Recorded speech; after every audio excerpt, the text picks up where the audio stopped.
안녕하세요. 반갑습니다. 유수아입니다.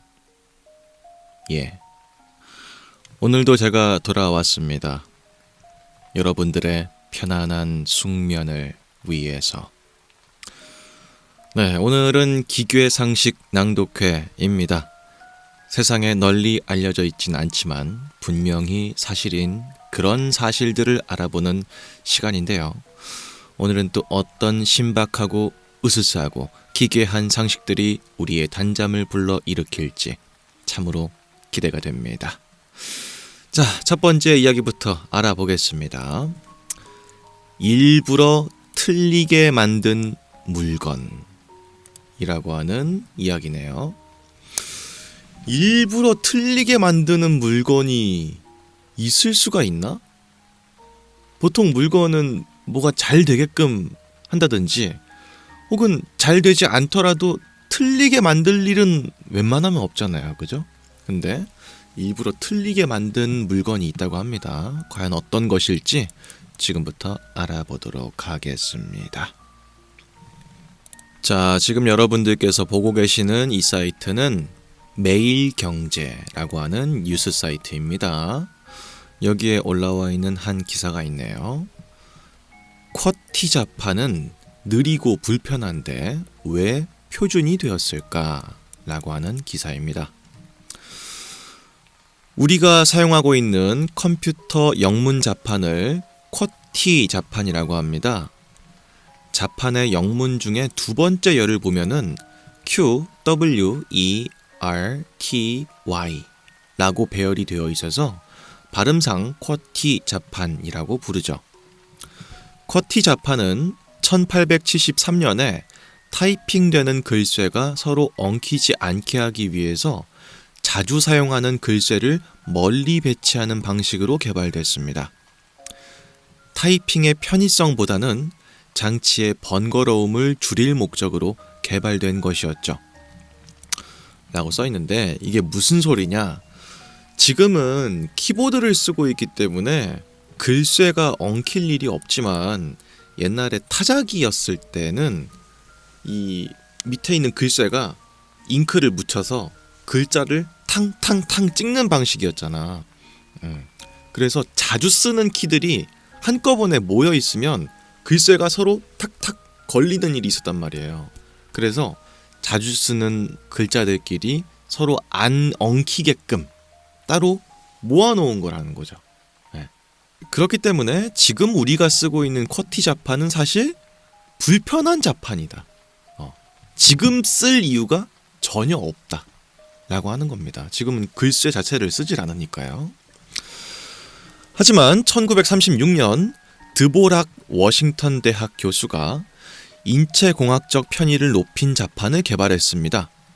이른바 드보락 방식이라고 하는데 이 방식은 가장 흔하게 사용하는 모음 5개 A, E, I, O, U와 자음 5개 D, H, N, S, T 자판을 중앙에 배열해서 타이핑의 속도를 높일 수가 있었습니다.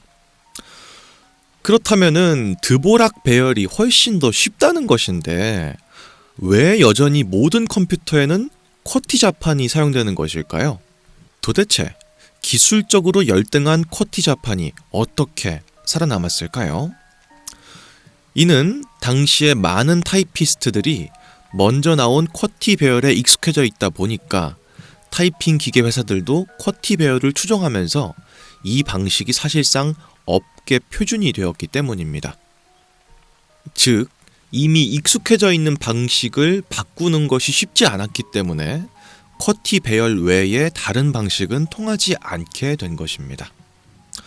이렇듯 업계 표준에서 밀리게 되면 기술적으로 우수한 제품이라도 시장에서 살아남지 못하는 사례가 종종 발생합니다. 이와 비슷한 사례로는 우리가 늘상 사용하는 컴퓨터의 운영체제도 있습니다.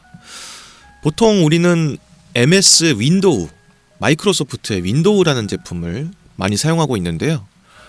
사실 운영체제는 리눅스라는 오픈소스 방식의 더 유용한 운영체제가 있습니다만 사람들은 리눅스를 쓰지 않습니다. 한 번 배운 윈도우 방식을 어디서나 사용할 수 있기 때문에 더 좋은 방식이 있다고 하더라도 굳이 익힐 필요가 없는 것이죠. 그렇기 때문에 오늘날의 기업들은 자사의 기술을 시장 표준으로 만들기 위해서 총력전을 펼칩니다. 소비자의 인식 속에서 사실상 표준으로 자리를 잡게 되면 큰 네트워크 효과를 얻을 수 있기 때문이죠. 소프트웨어 회사가 인터넷상에서 공짜 프로그램을 배포하거나 불법 복제를 모른 척하는 이유도 같은 맥락입니다. 자사의 기술이 상대적으로 열등한 제품이라면 기술력에 대한 고민보다는 시장 표준을 장악할 게임의 법칙을 연구하는 게 더 중요할 수도 있습니다. 기술이 더 좋은 제품이라고 해서 항상 시장에서 선택되는 것은 아니기 때문이죠. 중요한 것은 소비자들이 어떤 제품에 시장에 묶이느냐입니다. 라고 하는 이야기였습니다. 그렇군요. 쿼티가 불편한 방식이었군요. 이거는 저도 몰랐습니다. 근데 제가 어렸을 때는 초등학교 때 보통 컴퓨터 수업 시간이 있었거든요. 지금은 또 이런 게 없겠지? 근데 제가 어렸을 때만 해도 컴퓨터는 이제 배워야 되는 기술이다. 뭐 이런 식의 인식이 있었기 때문에 항상 그런 수업을 들었어야 됐어요. 그때 드보락 방식을 있다는 걸 배우긴 했었어. 쿼티와 드보락 자판이 두 개가 있다. 뭐 이런 식으로 배우긴 했었거든. 근데 그때 이후로 처음 듣네요. 드보락 방식은. 확실히 그런 것 같아요. 편하냐 편하지 않느냐의 문제가 아니라 사람들이 그걸 얼마나 익숙하게 쓰고 있느냐, 그게 이제 기술의 발전의 농도보다도 더 중요하다라고 하는 거죠.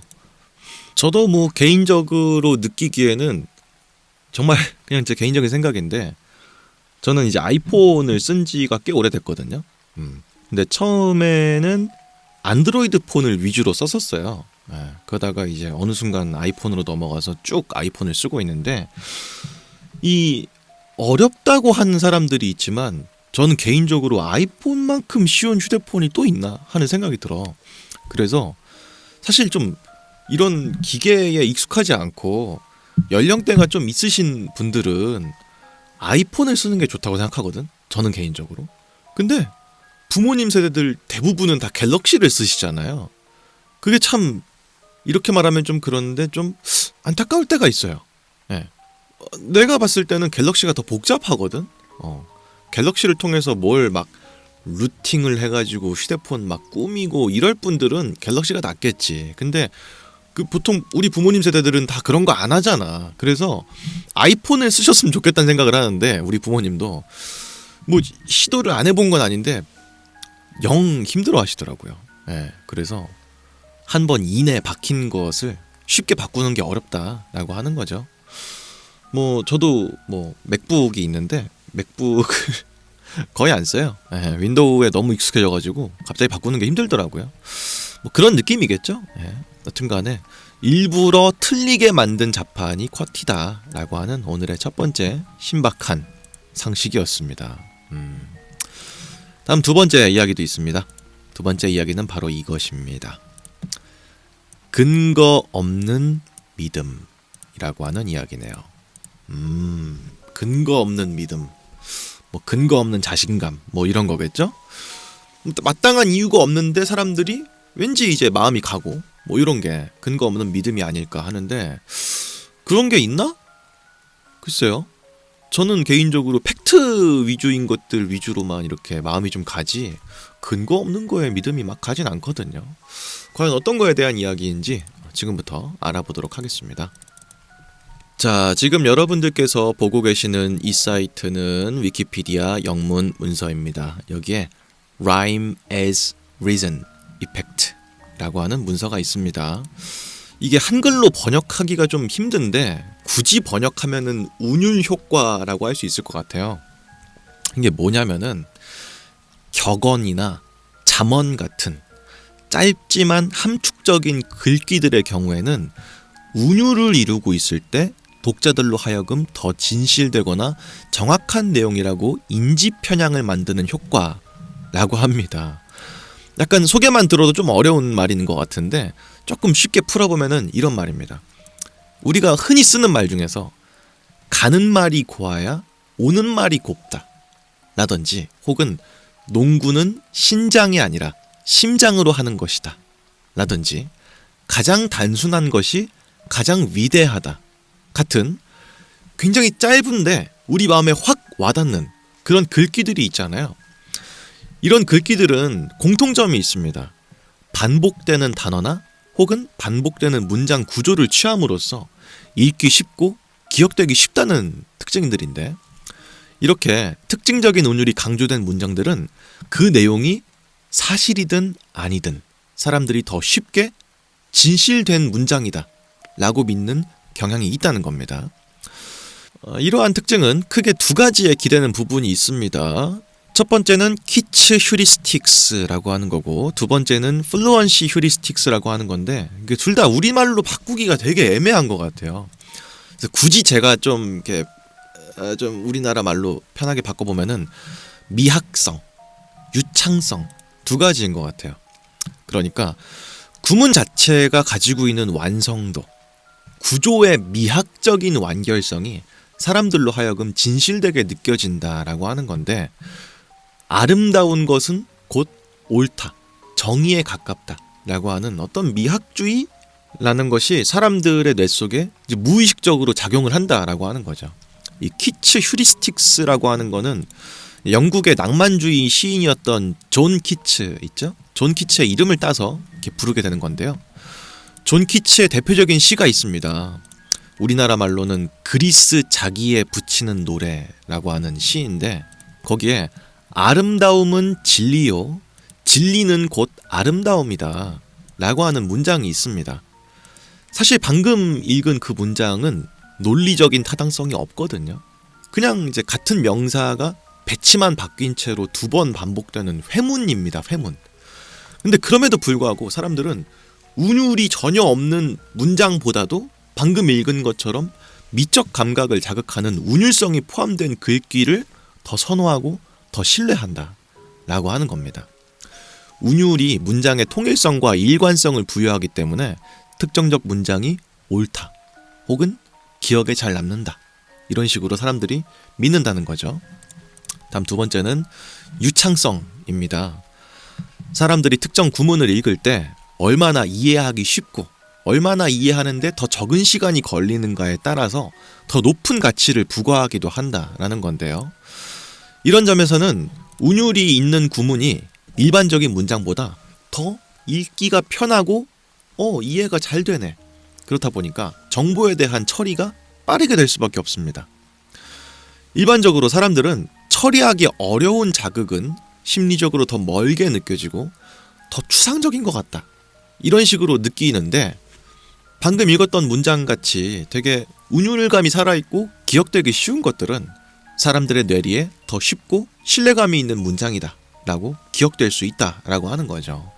이런 두 가지 점들을 이제 실생활에서 많이 써먹는 분야가 있습니다. 무엇이냐? 광고 문구, 카피라이트들입니다. 그래서 되게 짧으면서 기억에 확 남고 문장 자체의 운율감과 완성도가 높은 그런 문장들이 보통 이제 광고 문구로 쓰이잖아요.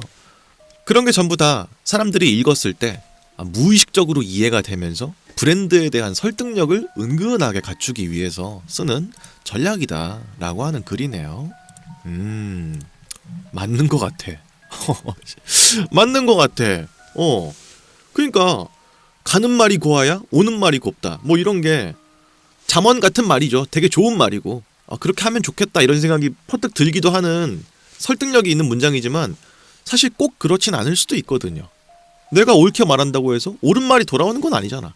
그럼에도 불구하고 문장적인 완결성이 있다는 것 자체가 정의에 가까운 것이 아닐까라고 하는 우리의 사고방식에 은근하게 깔려있는 미학주의를 자극한다라고 하는 거네요. 이런 걸 볼 때마다 느끼는 건데요. 사람은 어쩔 수 없나 봐. 아름다운 것을 추구하는 게 이 사람의 어쩔 수 없는 본성인가 봐요. 그렇다고 해서 아름답다 이런 걸 정의할 수는 없겠지. 그렇지만 비율적으로 좋다라든지 아니면은 정돈감이 되어 있는 것들을 사람들이 은근하게 끌려하는 것은 이제 인간으로서 어쩔 수 없는 그냥 이제 본능인 것 같습니다. 예. 그렇기 때문에 요즘에 또 막 PC라든지 이런 것 때문에 그런 말들이 있었잖아. 약간 학습된 아름다움 이런 것에서 탈피해야 된다. 아름답다는 정의를 누가 내린 것이냐. 뭐 이런 게 이제 보통 이제 정치적 올바름을 주장하는 분들께서 많이 말씀하셨던 내용인 것 같은데, 저는 이제 전에도 말씀드린 적이 있습니다만 PC주의가 나쁘다고 생각하진 않습니다. 예.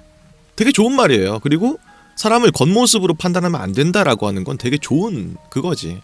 제가 좀 싫어하는 건 너무 급진적이고 파괴적으로 그런 운동을 한다든지 강압적으로 메시지를 넣으려고 하는 그런 걸 좀 지향하는 거지, 메시지 자체는 되게 좋다고 생각하거든요.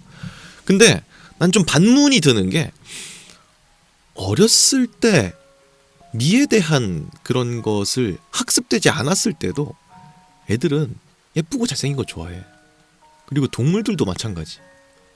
이상하게도 보는 눈이 비슷한 건지 예쁘고 뭐 안전해 보이고 이런 걸 더 끌려 하는 것 같아요. 예, 그래서 과연 이렇게 학습돼서 사고방식을 바꿀 수 있을까? 라는 거에 나는 좀 깊게 동의할 수가 없어요. 아니 뭐 되게 옛날 조각상 이런 걸 봐도 지금 봐도 예쁘고 되게 아름답잖아. 미에 대한 기준이라든지 사람들의 시선은 몇백 년이 지나도 크게 바뀌는 것 같진 않습니다. 예, 여튼간에 그런 두 번째 이야기였습니다. 이것도 흥미로운 이야기인 것 같네요. 그렇고, 다음 세 번째 이야기도 있습니다. 세 번째 이야기는 바로 이겁니다. 치료법이 없는 바이러스라고 하는 이야기입니다. 치료법이 없는 불치병이다, 뭐 그런 것 같은데, 그런 병들은 많죠. 네. 근데 공통점이 있다면은 되게 치명적이다. 사람을 어쩌면은 되게 위험한 순간까지도 몰아갈 수 있는 그런 병들이다라는 공통점이 있는데, 과연 어떤 바이러스가 치료법이 없는 바이러스인지 지금부터 알아보도록 하겠습니다. 자, 지금 여러분들께서 보고 계시는 이 사이트는 서울대학교 병원입니다. 여기에 올라와 있는 한 글이 있네요. 의학 정보, 감기에 대한 정보입니다. 감기에 대한 한 줄 설명은 이렇습니다. 200여 종 이상의 바이러스에 의해서 발생하는 호흡기계의 감염 증상입니다. 감기는 바이러스에 의해 코와 목 부분을 포함한 상부 호흡기계의 감염 증상으로 사람에게 나타나는 가장 흔한 급성 질환 중 하나입니다. 재채기, 코막힘, 콧물, 인후통, 기침, 미열, 두통 및 근육통과 같은 증상이 나타납니다만 대개는 특별한 치유가 없이도 저절로 치유가 됩니다. 감기의 원인은 뭘까요? 200여 종 이상의 서로 다른 종류의 바이러스가 감기를 일으킵니다. 그 중에 30에서 50%가 리노바이러스이고요. 10에서 15%가 코로나 바이러스입니다. 성인은 1년에 2번에서 4번 정도, 소아는 6번에서 10번 정도 감기에 걸립니다. 감기 바이러스는 사람의 코나 목을 통해 들어와서 감염을 일으킵니다. 그렇기 때문에 감기 환자와 가까이 있거나 혹은 사람이 많은 곳에 감기 환자가 있으면 감기 바이러스가 잘 전파가 됩니다. 실내 생활을 하는 시간이 많은 가을과 겨울에 감기에 더 잘 걸리고요. 겨울이 없는 지역에서는 우기에 감기에 더 잘 걸리게 됩니다. 라고 하는 어쩌면 당연한 말인 건데, 이 밑에는 이제 치료법에 대한 이제 문항이 있거든요.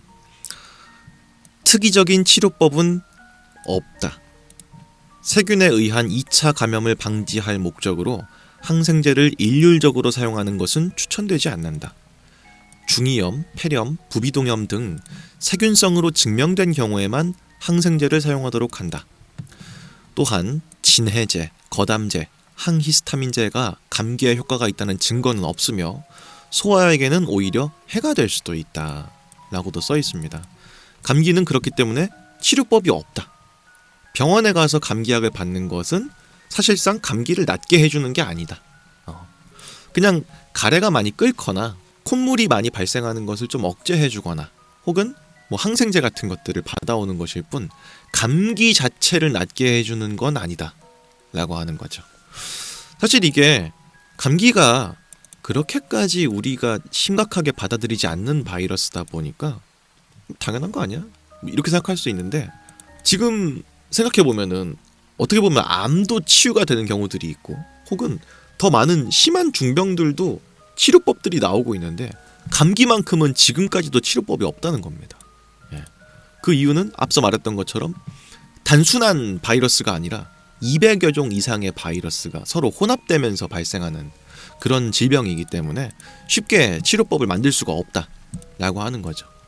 보통 막 독감 이런 것들은 대충 그 시즌에 도는 이제 바이러스가 있잖아. 그거에 대한 항체를 미리 맞음으로써 우리가 이제 몸에서 적응하는 거라면, 감기는 올 때마다 계속 다른 패턴으로 오기 때문에 치료법이 없다라고 하는 겁니다. 심지어는 이제 병원에 따라 다르겠지만 처방해주는 항생제라든지 이런 것들이 오히려 몸을 더 안 좋게 만들 수도 있기 때문에 옛날 어른분들은 그런 분들 되게 많았어. 감기 걸려도 병원 절대 안 가는 분들이 있었거든요. 예. 어차피 감기는 놔두면 낫는다, 이런 식으로 그런 분들이 많았는데 저도 옛날엔 그랬거든요. 근데 차츰 나이가 들면서 그냥 바로 병원에 가요. 그냥 감기 증상 같은 게 이제 견디기가 힘드니까 가는 건데, 저도 최근에 걸렸거든요. 쉽지 않습니다. 예, 그냥 병원에 빨리 가세요. 여튼 간에 중병까지는 아니지만 생각해보면 신기하다. 감기가 되게 단순한 병인 것 같은데도 이걸 아직까지도 인류가 극복을 못했다는 게 참 재미있는 것 같다 하는 생각이 드는 그런 이야기였습니다. 여튼 그랬고요. 여러분들은 정말 감기 걸리지 마십시오. 예, 짜증나요. 저번 주에 한 번도 못 나갔어, 감기 걸려가지고. 여튼 그렇고요. 다음 이야기도 있습니다. 네 번째 이야기, 토끼의 살벌한 비밀이라고 하는 이야기입니다. 토끼는 제가 많이 보진 못했지만 어렸을 때는 학교에서 토끼를 기르거나 이런 일들 되게 많았던 것 같아요. 예. 그때 보면은 진짜 개랑 고양이만큼 귀엽다. 어떻게 이렇게 귀엽지? 하는 생각을 많이 했던 것 같습니다. 특히 제가 고등학교 때는 학교 뒤편에 토끼를 키우는 그런 사육장이 있었어. 예. 진짜 귀여운 거야. 제가 또 고등학교 때는 또 기독교 밴드부였거든요. 그럼 애들이랑 연습하고 끝나고 그냥 계속 그거 보고 있는 거야. 그냥 야, 토끼 귀엽다 이러면서 남고 애들끼리 다 같이 야, 토끼 진짜 귀엽다 이러면서. 어쨌든 그런 기억이 나는데 토끼의 살벌한 비밀이 있다고 합니다. 과연 뭔지 지금부터 알아보도록 하겠습니다. 자, 지금 여러분들께서 보고 계시는 이 사이트는 GME Science라고 하는 과학지입니다. 여기에 올라와 있는 한 이야기인데요. 2023년 연구진들은 토끼가 죽은 동물의 사체를 먹을 수 있다는 사실을 발견했습니다. 근데 심지어 그 죽은 사체는 토끼 동족의 사체도 포함되고요. 토끼의 천적인 시라소니의 고기도 섭취할 수 있다라는 것이 발견됐다라고 하는 건데요. 일반적으로 토끼는 육식을 하지 않습니다. 그죠? 토끼의 소화기관은 고기를 소화하기에는 적합하지가 않습니다. 그렇기 때문에 일반적으로 채소를 위주로 먹는 건데, 하지만 극히 드문 경우에는 토끼들도 육식을 하는 것으로 보입니다. 연구진들은 레퍼스 아메리카너스라고 하는 아메리카 토끼 종이 영양분이 부족하고 단백질이 귀한 혹독한 겨울살이 속에서는 단백질의 섭취를 늘리기 위해서 육식의 행태를 보이는 것 같다고 추측하고 있다고 합니다. 물론 초식동물로 알려진 동물들이 육식을 하는 사례는 이번이 처음은 아닙니다. 과학자들은 1921년부터 토끼의 다양한 종들이 육식을 해온다는 사례를 보고했었는데요. 토끼를 반려동물로 키우고 있는 반려동물의 주인들도 우리 집 토끼가 고기를 먹어요, 이런 식의 사례를 언급한 적은 있지만 카메라에 포착돼서 과학적으로 기록된 것은 2023년이 처음입니다. 비록 단 한 건의 관찰 사례에 불과했지만 충격적인 사실인 것은 변하지 않습니다. 라고 하는 이야기입니다. 그렇군요. 토끼, 근데 내가 좀 이상한 생각하는 걸 수도 있는데 그 우리나라 토끼는 귀엽거든요. 근데 미국, 캐나다, 호주 막 이런 토끼들은 무섭더라고. 걔네들은 육식할 수 있을 것 같아. 미안한 말이에요. 토끼한테 미안한 말입니다. 하지만 우리나라 토끼랑 좀 달라. 얘 눈 봐봐라. 지금 눈이 검었잖아요. 약간 먹을 것 같잖아. 검색 좀 해볼까? 이거 봐봐라. 이거 봐봐라. 미국 토끼들 봐봐. 이거 근육 봐봐. 장난 아니죠? 이 털보다 근육이 많어. 이런 애들은 충분히 고기를 먹을 수 있을 것 같아. 한국 토끼는 좀 어떤지 볼까? 아우 귀여워. 아유 초롱초롱해. 아유 진짜 엄청 귀여운 것 같아요. 네. 근데 이 반려동물로서 그렇게 적합하진 않은가 보더라고요. 네. 되게 뭐 냄새가 많이 나고 뭐 그런가 봐. 왜냐면은 사실 반려동물로 키우기 적합했으면은 개랑 고양이만큼 많이 키웠어야 되잖아. 근데 그렇지 않다는 건 다 이유가 있다는 거거든요. 그런 거 봤을 때 귀엽지만 키우기는 쉽지 않은 반려동물인 것 같다. 이런 생각이 들기도 합니다. 어쨌든간 이렇게 귀여운 토끼도 육식을 한다. 심지어 동족의 사체까지도 먹을 수 있다라고 하는 그런 이야기였습니다. 다 그렇진 않지만 상황에 따라서 그럴 수 있다라고 하는 거였고요. 다음 이야기도 있습니다. 다음 이야기는 바로 이겁니다. 비슷한 제품이 많은 이유라고 하는 이야기네요. 비슷한 제품이 많다. 그런 거는 은근히 있는 것 같아요. 네. 나는 개인적으로 휴대폰도 좀 그런 것 같아. 네. 왜냐면은 옛날엔 휴대폰이 다 정말 제각기 달랐거든요. 근데 요즘에는 솔직히 다 비슷해. 그렇지 않아요? 재미가 없어요. 옛날에는 그 사람이 어떤 휴대폰을 쓰는가도 그 사람이 어떤 사람인지 약간 대변하는 그런 느낌이 있었어. 휴대폰은 되게 정적이고 재미없는 거 쓰면은 이 사람도 약간 좀 재미없는 사람인 것 같고, 좀 개성 넘치고 이런 휴대폰 쓰면 되게 재밌는 사람일 것 같고, 이런 게 있었거든. 근데 요즘은 다 갤럭시 아니면 아이폰 쓰니까 개성이 별로 없죠. 그거랑 유사하게 비슷한 제품이 많은 이유가 또 있다고 하는데 어떤 제품인 건진 지금부터 알아보도록 하겠습니다. 자, 지금 여러분들께서 보고 계시는 이 사이트는 위키피디아 영문 문서이고요. 레고 클론에 대한 문서입니다. 이제 클론이라고 하는 것은 이제 복제품이란 뜻이죠. 레고 클론은요, 레고라고 하는 브랜드에서 출시한 블록 장난감과 유사하며 서로 호환이 되기도 하지만 레고 브랜드가 아닌 다른 브랜드에서 제작한 블록 장난감을 통칭하는 말입니다. 원래 레고 블록은 1961년 장난감 조립 블록으로 특허를 받았던 제품입니다. 이후에 레고 그룹은 장난감 블록 시장에서 지배적인 위치를 유지해 왔는데요. 다만 레고 브릭의 디자인 특허가 1978년에 만료가 되면서 세상에는 수많은 레고 클론 브랜드들이 등장하기 시작했습니다. 실제로 그렇기 때문에 레고라는 회사가 이를 가만히 두고 있었을 리가 없죠. 그래서 세상에 알려진 바에 따르면 최소 2곳 이상의 소송을 제기한 것으로 밝혀졌습니다. 하지만 법원은 레고 브릭의 기능적인 디자인인 상표법보다는 특허법에 적용을 받는다고 판결을 내렸고, 앞서 언급했듯이 디자인 특허는 1978년에 만료가 됐기 때문에 대부분의 레고 소송은 실패로 돌아가게 됐습니다. 그렇기 때문에 실제로 이 소송 중에 하나는 우리나라에도 걸린 게 있습니다. 네. 우리나라의 블록 완구 업체 중에서 옥스포드 있죠. 옥스포드 레고랑 되게 비슷하잖아. 1990년에 레고가 옥스포드를 상대로 소송을 걸었습니다. 디자인의 유사성으로 소송을 당했는데 4년간의 법정 공방 끝에 법원은 옥스포드의 손을 들어주면서 소송은 실패로 마무리가 되었습니다. 아래는 레고 클론의 기업들이라고 하는데 요렇게 많습니다. 예. 야, 이렇게 많아. 이름은 잘 몰라도 디자인을 보시면 아실 거예요. 예. 예를 들어서 여기 안코라고 하는 블럭이 있거든요. 요거는 요겁니다. 예. 이런 블럭 있잖아. 서점에 많이 팔잖아.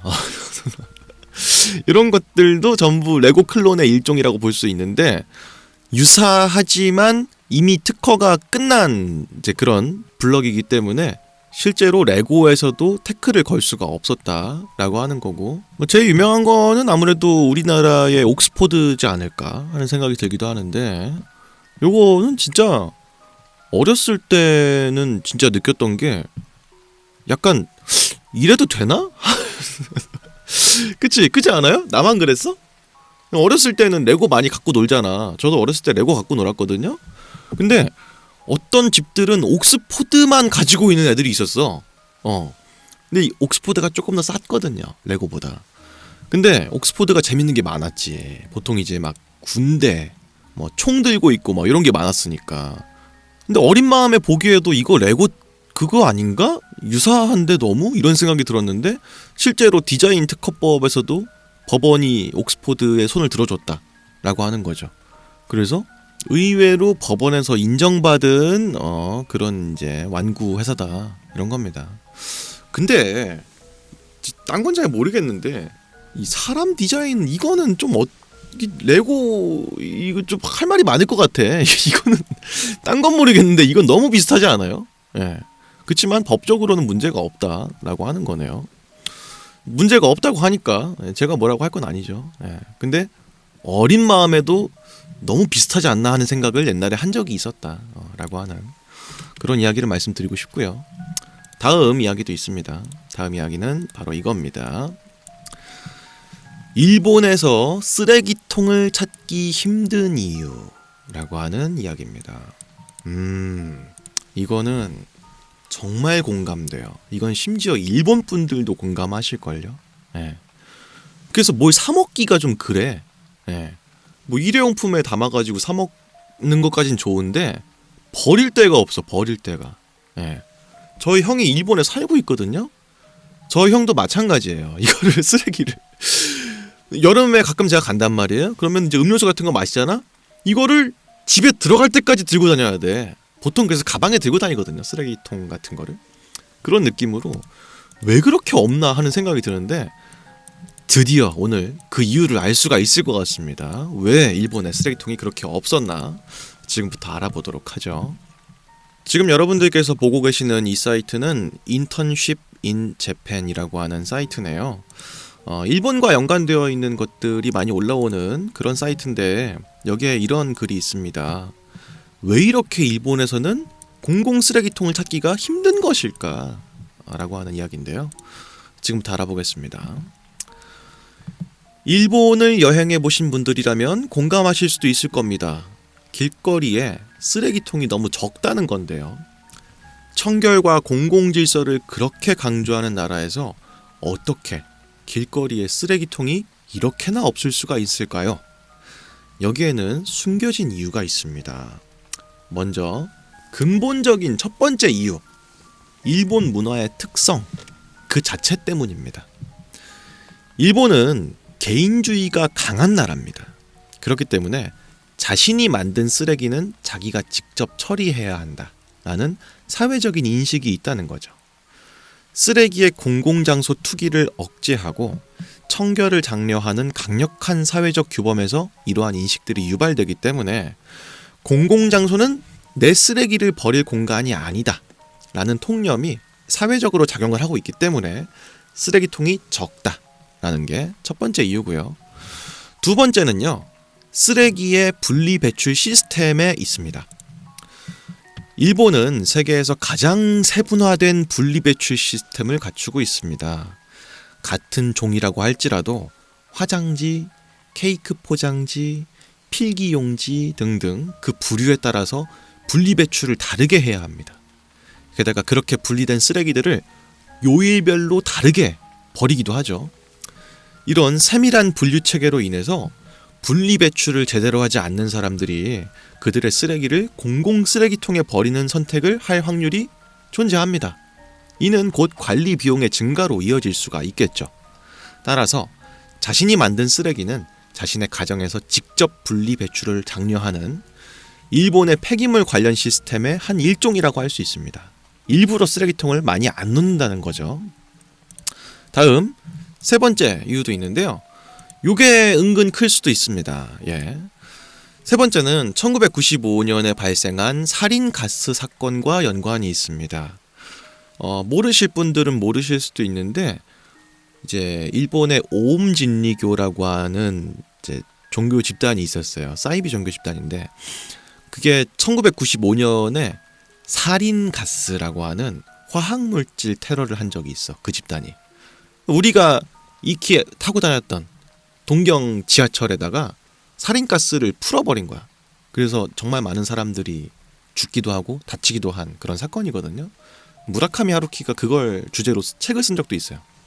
어쨌든 이 사건이 공공 쓰레기통이 사라진 가장 큰 영향을 미친 사건 중에 하나였는데요. 오음 진리교가 자행한 도쿄 지하철 살인가스 유포 사건. 이후 일본인들은 역을 포함한 공공장소에 정체를 알 수 없는 물건이 놓이는 것에 극도의 민감성을 갖게 됐고요. 따라서 1995년 이래로 공공장소에서 쓰레기통을 찾아보는 게 매우 힘들어지게 되었습니다. 라고 하는 이야기입니다. 그렇군요. 물론 이건 다 합리적인 추측에 가까운 걸 수도 있어요. 예, 굳이 이것 때문에 많이 없는 건 아닐 수도 있어. 하지만 실질적으로 불편하다는 생각을 저도 많이 했었고, 예, 우리나라도 쓰레기통 되게 없는 나라 중에 하나인데 그래도 서울권에 가면 그래도 많거든요.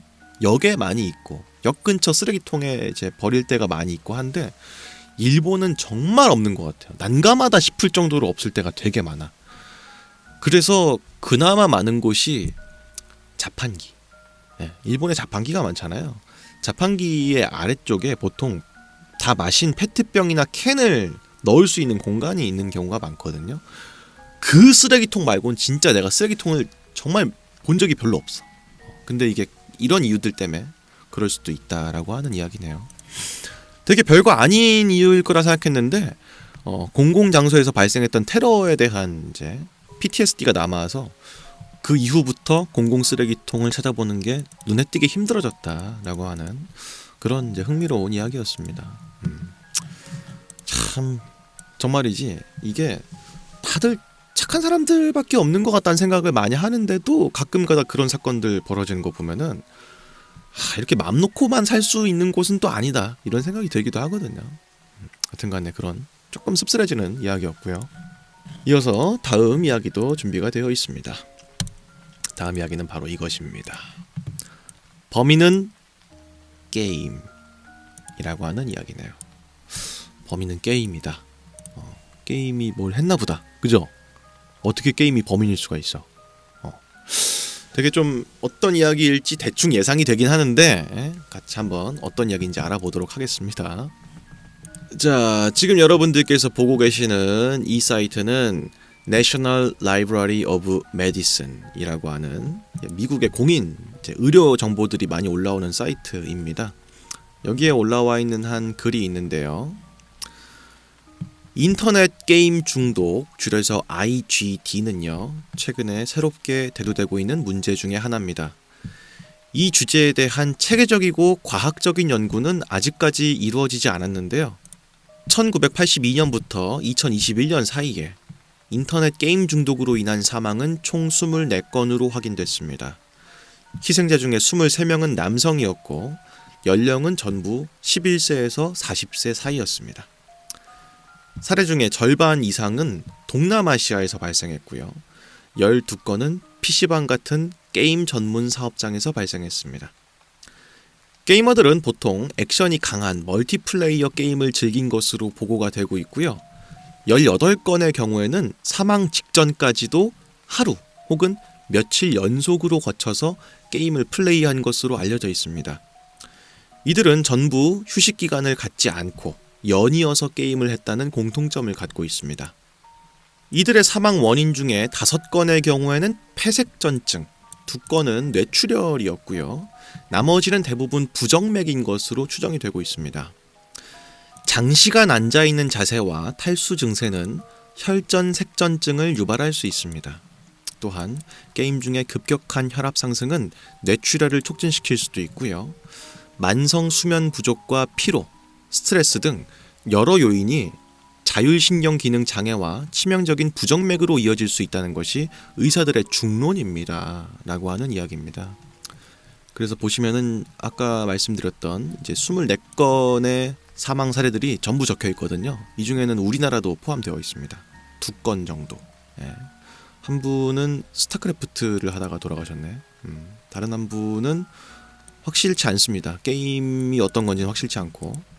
나머지 분들은 보통 뭐 월드 오브 워크래프트라든지 뭐 베르세르크 아니면은 리그 오브 레전드, 디아블로 3, 뭐 도타 뭐 이런 게임들인 것 같네요. 그러니까 보통 이제 RPG 게임들이 아니라 게임을 내가 원한다고 멈출 수 없는 게임들이 많네요. 그죠? 롤도 그렇고 와우도 이제 공대장 같은 거를 하면은 멈출 수가 없잖아. 그렇게 같은 자리에서 계속 앉아 있어야 된다든지 혹은 움직이지 않고 몇 시간을 연속으로 하지 않으면 안 되는 게임들을 할 때 사망할 수 있는 확률이 좀 있다라고 하는 건데, 사실은 이 전 세계에 게임을 즐기는 사람이 얼마나 많아요. 내가 모르긴 몰라도 한 4, 5억 명 정도는 할 것 같아. 예. 그 중에서 사망 건수가 24건인 거는 솔직히 말하면 적은 사망 그거지. 예. 이 정도면은 뭐 의료사고보다도 적은 사망건일 거거든요. 물론 그렇다고 해서 게임이 위험하지 않다 이런 건 아니지만, 정계라든지 의료업계에서 막 그렇게 게임 중독의 위험성 이런 거에 막 대두하면서 게임을 막 금지시키려고 하고 이런 건 난 솔직히 조금 이해가 안 돼요. 예. 내가 봤을 땐 모르긴 몰라도 다른 것들보다 제일 안전한 게 게임이지 않아? 이렇게 과도하게 쓰는 사람들은 문제가 있는 거지만 대다수는 그렇게 하지 않으니까. 여튼간에 지금 많은 사람들이 목숨을 잃은 게 이제 혈전이라든지 아니면은 이제 부정맥 때문이다라고 하는 건데, 같은 자세로 오랜 시간 동안 있는 경우에 발생하는 거라는 거잖아요. 그래서 게임 즐길 때도 좋지만 적어도 2시간, 3시간에 한 번씩은 일어나서 물도 한 잔 마시고 이렇게 하면서 게임을 하면은 그래도 건강하게 즐길 수 있지 않나 하는 생각이 들기도 합니다. 저는 좀 이런 생각을 해요. 나이가 들어서 그런 건지 모르겠는데 게임이 재미가 없거든요. 나는 진짜 10대, 20대 때는 게임은 영원히 안 질릴 줄 알았어. 내 평생 취미다 라고 생각했거든요. 지금은 게임을 하나도 안 해요. 롤도 안 해. 다 뭐 끄는 것도 아니야. 그냥 내가 못 하겠더라고. 나이가 드니까 좀 재미가 없어요. 그래서 좀 뭐랄까 부러울 때가 있어요. 게임을 재밌게 하는 사람들 보면은 부러워. 와, 아직까지 저렇게 할 수 있구나라는 게. 그래서 한켠으로 어떤 생각이 드냐면은 10대 20대 때 많이 할걸. 아니, 게임이 부정적인 측면만 있진 않아. 좋은 점도 되게 많아요. 실제로 제가 어렸을 때 되게 재밌게 했던 음악 게임이 있는데, 리듬 게임이죠. 그 주인공이 기타를 엄청 잘 치는 그런 주인공이거든. 그 모습에 반해서 제가 나중에 기타를 배웠어요. 기타를 지금도 칠 수 있거든요. 그게 그 리듬 게임을 했기 때문이야. 어떻게 보면 누군가의 세계관을 넓혀주는데 가장 큰 공헌을 하는 게 게임일 수도 있어. 그렇기 때문에 나쁘다고 보지는 않거든요. 근데 지금 이렇게 빨리 흥미가 떨어질 줄 알았으면 더 많은 게임들을 많이 해볼 걸, 이런 생각이 지금 조금 들긴 해요. 내가 만약에 개인적으로 자녀를 낳는다면은 게임을 막 못하게 막을 것 같진 않아. 대신에 할 건 하고 할 걸 등한시하고 게임을 하면 안 되고, 한 뭐 2-3시간 정도는 뭐 해라 이렇게 할 것 같아. 그냥 어차피 나중에 안 할 거니까. 하여튼 그런 이제 이야기였습니다. 게임은 좋지만 적당히 하셔야 됩니다. 아시겠죠? 그런 이야기였고, 다음 이야기도 준비가 되어 있습니다. 다음 이야기는 바로 이것입니다. 전부 더빙이었습니다 라고 하는 이야기네요. 전부 더빙이었다. 더빙이라는 게 보통 이제 애니메이션이라든지 게임이라든지 이런 데에서는 뭐 원래 생명력을 갖고 있는 것들이 아니니까 추후로 더빙을 해서 목소리를 입혀주는 게 보통 더빙이잖아요. 사실 이제 우리나라만 더빙이란 말을 많이 쓰는 것 같고 아마 보이스 오버 이런 식의 말을 많이 쓰지 서구권은. 여튼간에 전부 더빙이었다라는 게 어떤 이야기일까? 모르긴 몰라도 전혀 생각하지 못했던 게 더빙이라는 이야기일 것 같죠, 그죠? 과연 어떤 게 전부 다 더빙이었는지 지금부터 알아보도록 하겠습니다. 자, 지금 여러분들께서 보고 계시는 이 사이트는 No Film School이라고 하는 영화 관련된 정보가 올라오는 사이트입니다. 여기에 올라와 있는 한 기사인데요. 포레스트 검프로 유명한 미국의 대배우 톰 행크스가 주연하고, 그리고 백투더퓨처로 유명한 미국의 영화 감독 로버트 저메키스가 감독을 맡은 캐스트어웨이라고 하는 영화가 있습니다. 우리에게 아주 익숙한 영화인데 영화 또 안 보신 분들은 또 요즘은 또 모를 분들도 있을 것 같아요. 예. 이게 택배 배송 업체인 페덱스의 직원이었던 톰 행크스가 크리스마스를 기해서 국제 물류 배송을 하기 위해서 비행기에 탑승했는데 비행기가 이제 난기류를 만나면서 무인도에 떨어져요. 톰 행크스가 무인도에 혼자 떨어진 거야. 그러면서 벌어지는 이야기거든요. 되게 재밌어요. 안 보신 분이 있으시면 꼭 보시길 바라고. 여튼간에 이 이야기가 방금 알아봤던 것처럼 사방이 바다로 둘러싸이고 간간히 야자수만 자라있는 이런 무인도에서 살아남는 이야기다 보니까 촬영 자체가 되게 고됐을 것 같죠? 사실 근데 정말로 의외였던 것은 소리였습니다. 촬영 장소가 피지에 있는 모누리키라고 하는 섬이었는데요. 이 촬영 장소는 실제 현실에서도 무인도인 섬입니다. 물론 영화에서 그려진 것처럼 아주 외딴 섬은 아니고 주변에 사람들이 살고 있는 섬이 있긴 한데 어쨌든 간 촬영은 이 섬에서 다 이루어지게 됐습니다. 근데 문제는 섬이다 보니까 계속 주기적으로 파도가 치고 바람이 불고 이러니까 찍자니 자꾸 소리가 내가 원하는 소리를 담을 수가 없는 거야. 그래서 어쩔 수 없이 로버트 저메키스 감독은 영화의 음향을 통으로 다 날려. 소리 다 지워. 그래서 후시로 녹음을 새로 입히는 거죠. 그리고 음향 편집을 통해서 파도 소리, 바람 소리 이런 거를 다 만들어내는 걸로 결정을 내리게 됐습니다.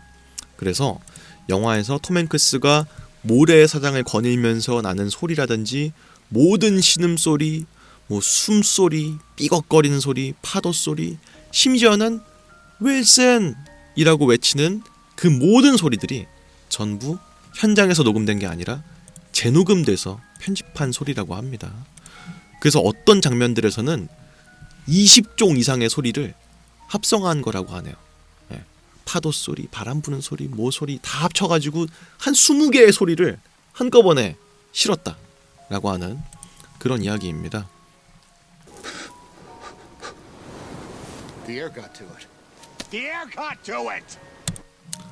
이런 장면들도 다 따로 녹음했다는 겁니다. 그냥 너무 자연스럽잖아. 그냥 당연히 현장음일 것 같은데 의외로 다 따로 녹음해서 넣은 거라는 겁니다. 근데 이게 사실 많은 분들이 모를 수도 있겠지만 옛날에는 영화를 찍을 때 필름을 실제로 롤을 돌리면서 찍었단 말이야. 예. 근데 그 소리가 엄청 컸대요.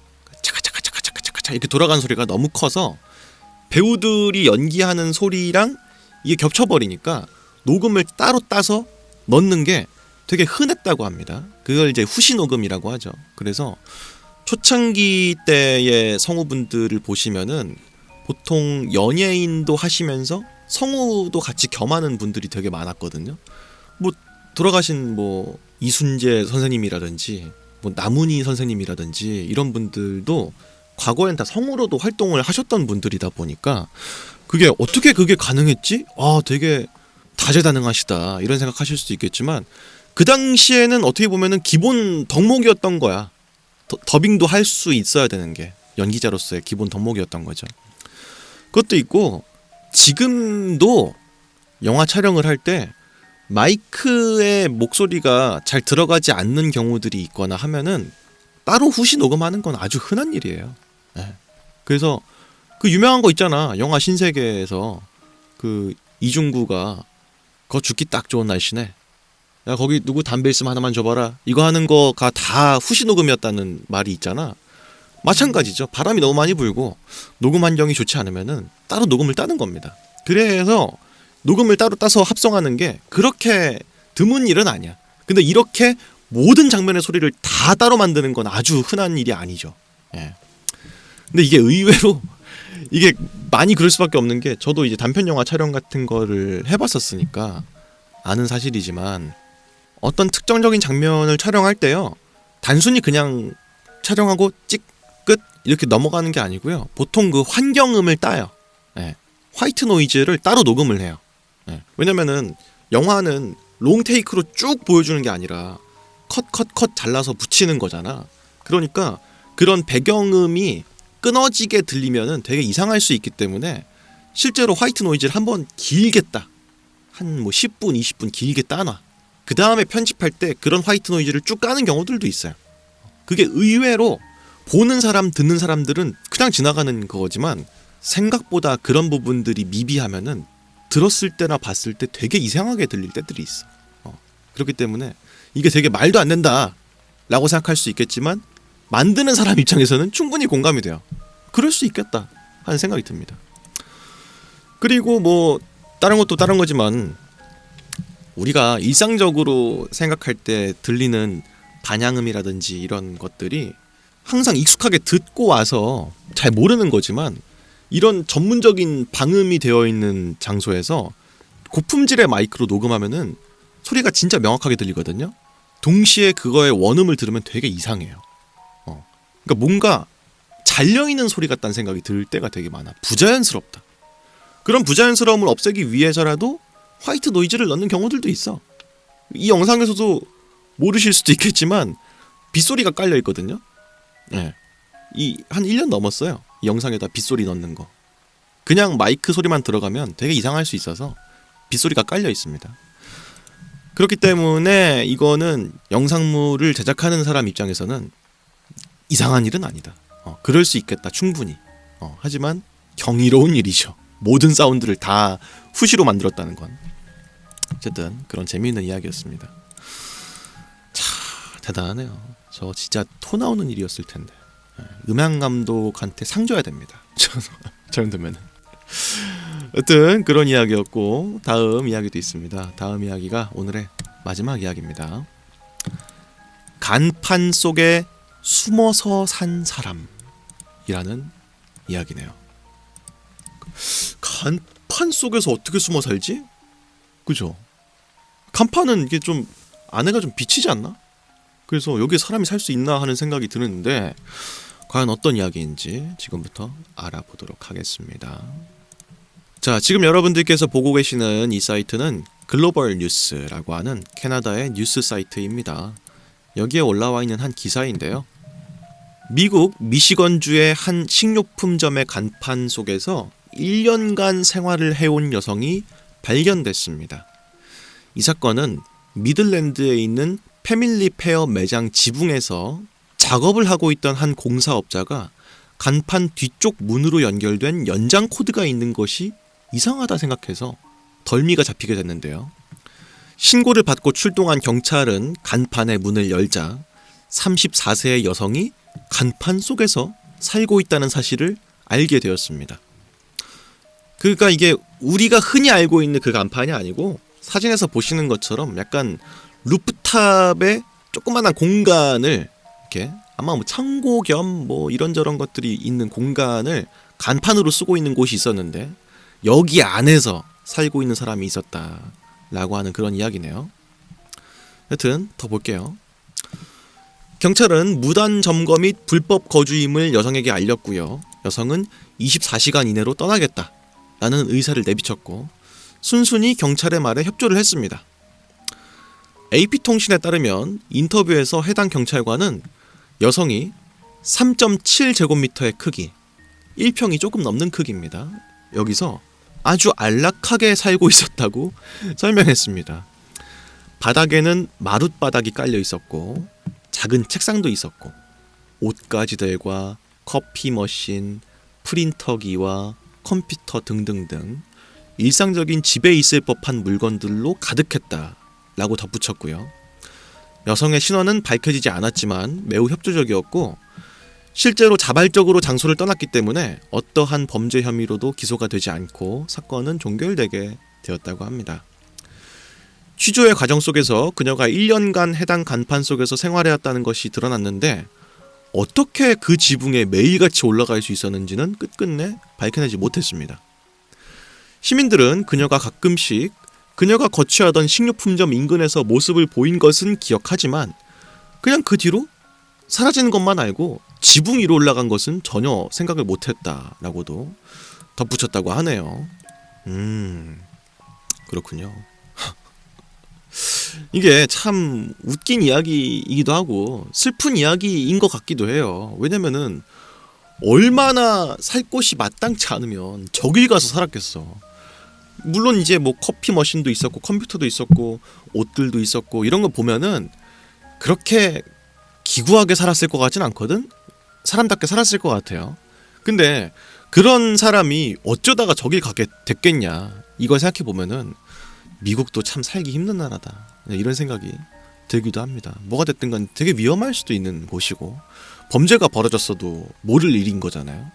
그런 데에서 상식적으로 마무리가 됐기 때문에 다행이다라는 생각이 들기도 하지만 한편으로는 우리 사회가 얼마나 살기가 척박한 사회인가 이런 생각이 들기도 하는 그런 이야기였습니다. 뭐가 됐든 간에 이런 곳을 보고 여기서 살아야 되겠다 이런 생각을 했다는 게 신기하네요. 그리고 어떻게 1년 동안 안 들켰냐? 이거 뭐 직원들이 한 번도 저길 안 가봤나 봐. 네. 근데 뭐 그럴 수도 있지. 네. 사실 뭐 관심이나 있겠어? 저 위에 사람이 살 거라는 생각은 전혀 못했을 테니까요. 여튼간에 뭐 그런 이야기였습니다. 오늘도 신박하고 으스스하기도 하고 기괴하기도 한 여러 사건들을 많이 알아봤는데요. 또 여러 가지 이야기들 여러분들께 해드릴 만한 이야기들이 많이 모이면은 여러분들께 또 소개해드리는 그런 시간으로 저는 또 돌아오도록 하겠습니다. 지금까지 저는 유수하였습니다. 그러면은 다음 시간에 또 뵙죠.